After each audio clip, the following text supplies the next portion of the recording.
Anglo-Saxon England was nuts, talking wolves and all.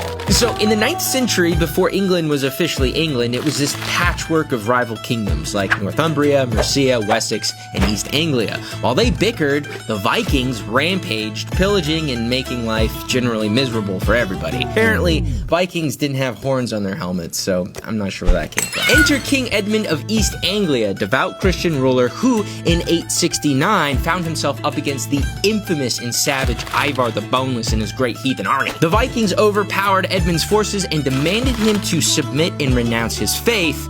Edmund refused. So, legend says they tied him to a tree, shot him full of arrows, and they chopped off his head and threw it out in the woods. Legend then says his followers later found his head guarded by a talking wolf. Then they took his head, put it on his lifeless body, and he miraculously came back to life.